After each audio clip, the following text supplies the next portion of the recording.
Hi అండి, welcome to my channel. ఈరోజు మనం పీతల కర్రీ తయారు చేసుకుందామండి. పీతలు నేను ఎప్పుడు వండలేదు, ట్రై చేయలేదు. కానీ మా పక్కన ఉన్న వాళ్ళు ఆ కర్రీ వండేసి ఇస్తే మా హస్బెండ్కి మా బాబుకి నచ్చిందంట. అందుకే నేను తయారు చేస్తున్నాను. ఎవరైనా బయట వాళ్ళు ఇస్తే కొంచెం వేస్తారు కదండి, మనం తయారు చేసుకుంటే ఇష్టం వచ్చినంత తినొచ్చు. కనుక నేను తీసుకున్నానండి 1 కేజీ పీతలు. అవి క్లీన్ చేసుకోవడం నాకు రాదు, యూట్యూబ్లో చూసి క్లీన్ చేశాను, బాగానే వచ్చాయి. అవి పక్కన క్లీన్ చేసి ఉప్పు, పసుపు, కారం వేసి మిక్స్ చేసి నేను పక్కన పెట్టుకున్నానండి. నా ఓన్ ప్రిపరేషన్ చేశాను. ఇది చాలా బాగుందంట. అందరూ చింతపండు వేసి చేస్తారు, కానీ నేనైతే చింతపండు ఏం వేయలేదండి. ఫస్ట్ అయితే అది ఉప్పు, కారం, పసుపు వేసి మిక్స్ చేసి పక్కన పెట్టుకున్నానండి. దాని తర్వాత మనము ఒక పేస్ట్ తయారు చేసుకుందాం. ఆనియన్ వేసుకుందాం, వెల్లుల్లిపాయ, అల్లం వేసుకోవాలండి. కొన్ని ధనియాలు, కొన్ని ఒక 3-4 లవంగాలు, 2 ఇలాచీ ఇవన్నీ వేసి చిన్న దాల్చీని వేసుకున్న తర్వాత అది కొంచెం పేస్ట్లా చేసి పక్కన పెట్టుకున్నానండి. ఫస్ట్ అయితే ప్యాన్ పెట్టుకున్నాను, ఆయిల్ వేసుకున్నాను, అందులో కొంచెం జీలకర్ర వేసుకున్నాను.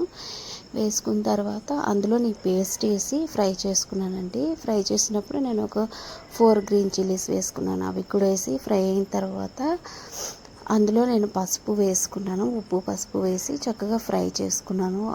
ఎందుకంటే నేను ఆల్రెడీ ముందు వేసాను కనుక చూసుకొని వేసుకోవాలండి. ఇవి వేసి చక్కగా ఫ్రై అయిన తర్వాత మిర్చి పౌడర్ కూడా వేసుకున్నాను. ఆల్రెడీగా అందులో వేసుకున్నా, అడ్జస్ట్ చేసుకుంటూ వేసుకోవాలి, ఎక్కువ వేయకుండా. చక్కగా వేసి చక్కగా ఫ్రై అయిన తర్వాత ఇది రోస్ట్గా ఫ్రై అవ్వాలండి. రోస్ట్గా ఫ్రై అయిన తర్వాత మనం ఏవైతే పీతలు రెడీ చేసి పెట్టుకున్నామో అవి అందులో వేసుకోవచ్చండి. ఇప్పుడు ఎందుకంటే మనం చికెన్ ఫ్రై చేస్తాం కదా, మనం అన్ని ఆనియన్స్ అన్నీ ఫ్రై చేసినట్లు నేను అట్లా ఫ్రై చేశానండి. మరి ఎలా చేస్తారో కొంతమంది డైరెక్ట్గా వేసేయచ్చు, నేనైతే ఇలా ట్రై చేశాను. చూడండి, మీకు చూపిస్తున్న విధానంలో అవి వేసేసి చక్కగా మిక్స్ చేసుకొని మూత పెట్టి మగ్గించానండి. మగ్గించితే ఏదైనా వాటర్ ఉంటే బయటకు వస్తుంది. కనుక మనం రెగ్యులర్గా నాన్ వెజ్ కర్రీ చేసుకుంటాం కనుక అలానే సింపుల్ అండి, చేసేయచ్చు.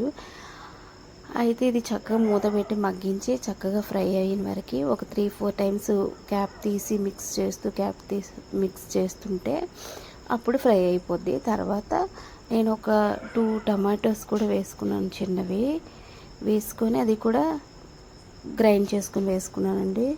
వేసుకున్న తర్వాత అది కూడా ఫ్రై చేసి ఈ 2 చక్కగా ఫ్రై అవ్వాలి. ఫ్రై అయిన తర్వాత నేను చూపిస్తున్న విధానంలో చూడండి ఎంతవరకు ఫ్రై అయ్యిందో, ఎట్లా ఫ్రై అయ్యిందో మీకు తెలుస్తుంది. చాలాసేపు పడుతుందండి ఫ్రై అవ్వటానికి, మంచిగా ఫ్రై అవ్వాలి. ఎందుకంటే అవి స్టోన్స్లా ఉంటుంది కనుక అందులో ఏమైనా ఉంటే కనుక వాటర్ అది మొత్తం బయటకు వచ్చిన వరకు చక్కగా ఫ్రై చేసుకోవాలి. అంటే ఆయిల్ అంతా బయటకు వచ్చిన వరకు మనం ఫ్రై చేస్తూ కలుపుతూ ఉండాలండి. నేను చూపిస్తున్న విధానంలో చూడండి, చాలాసేపు పట్టింది నాకు టైము. అంటే ఏమో మరి నేనైతే ఇలా ట్రై చేశాను, బాగానే వచ్చింది, నాకు కర్రీ కూడా బాగానే వచ్చింది. అయితే ఇది చక్కగా ఫ్రై అయిన తర్వాత మనం అందులోనే కొంతమంది చింతపండు వేసుకుంటారు, నేనైతే ఇందులోని వాటర్ వేసుకున్నానండి. వాటర్ వేసి చేసుకున్నాను కర్రీలాగా. చూడండి ఆయిల్ అంతా బయటకు వచ్చింది, అంటే ఆల్మోస్ట్ ఫ్రై అయిపోయినట్టే.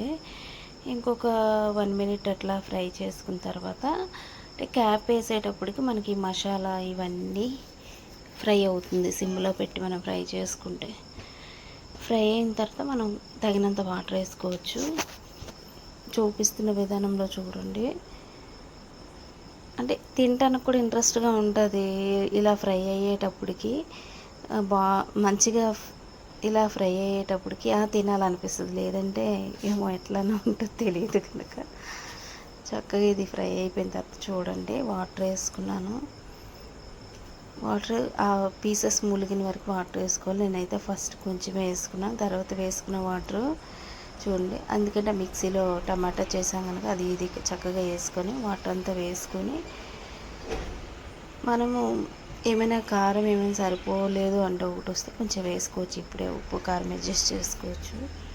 చక్కగా వేసుకొని ఫ్రై అయిన తర్వాత వాటర్ వేసుకున్నాం కదా, అది బాయిల్ అవ్వాలండి.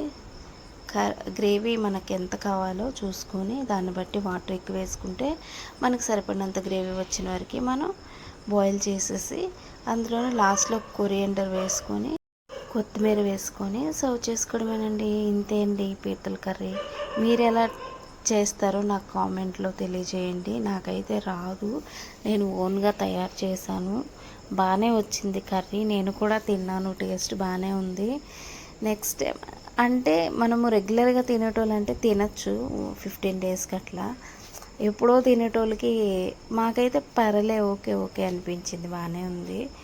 మీరు కూడా ఎలా ట్రై చేస్తారు నా కామెంట్స్లో తెలియజేయండి. ఏమైనా మిస్టేక్స్ ఉంటే నాకు ఇలా కాదు అలా అని నా కామెంట్స్లో తెలియజేయండి. మీకు నా వీడియో నచ్చినట్లయితే లైక్ చేయండి, షేర్ చేయండి, కామెంట్స్ చేయండి, సబ్స్క్రైబ్ చేసుకోండి. ఇంకేమేమి రెసిపీస్ కావాలో అలాగండి. మీ గురించి కూడా ఇది ట్రై చేశాను కర్రీ, అంటే ఎప్పుడు ఒకటే ఐటెం కాకుండా మార్చుదామని తయారు చేశాను. చాలా బాగా వచ్చింది. Thank you.